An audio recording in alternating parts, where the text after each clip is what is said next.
কখনো কোনো বৃক্ষকে দেখেছেন? এই ধরিত্রী থেকে ততটুকুই জল নেয় যতটুকু তার প্রয়োজন। কোনো প্রাণীকে দেখুন, এই প্রকৃতি থেকে ততটুকুই খাবার গ্রহণ করবে যতটুকু তার খিদে রয়েছে। খিদে মিটে গেলে আর খাবে না। এবার মনুষ্যকে দেখুন, সে নিজের জীবনে যা কিছু পেয়েছে, বস্তু, ধন, খাবার, শক্তি, প্রয়োজনের থেকে অনেক বেশি লাভ করার চেষ্টা করে থাকে। প্রয়োজনের থেকে বেশি যদি পেয়েও যায়, তাহলেও তার কম মনে হয়। এবার এরকম ঠিক কেন হয়? এর পেছনের কারণ কি? কারণ হলো লোভ। লোভের আগুন কিছু এমন হয়, যদি মানুষের মনে একবার প্রজ্বলিত হয় তাহলে শুধু বাড়তেই থাকে।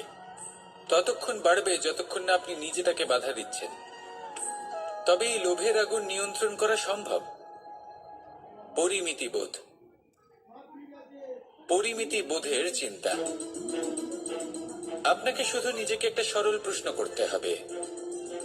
যখনই মনের মধ্যে কোনো বস্তুর প্রতি, শক্তির প্রতি, ধনের প্রতি, ভোজনের প্রতি লোভ বেড়ে যায়, নিজেকে প্রশ্ন করুন, এটা কি আমার কাছে ততটাই প্রয়োজনীয় যতটা একটা বৃক্ষের কাছে জল, যতটা একটা প্রাণীর কাছে ভোজন?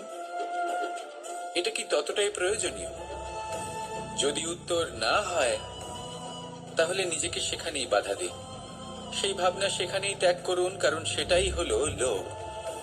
ঠিক এইভাবেই প্রয়োজনীয়তার চিন্তা করে আস্তে আস্তে এই মন নির্লোভ হয়ে উঠবে। আর এই মন প্রসন্ন হয়ে বলবে,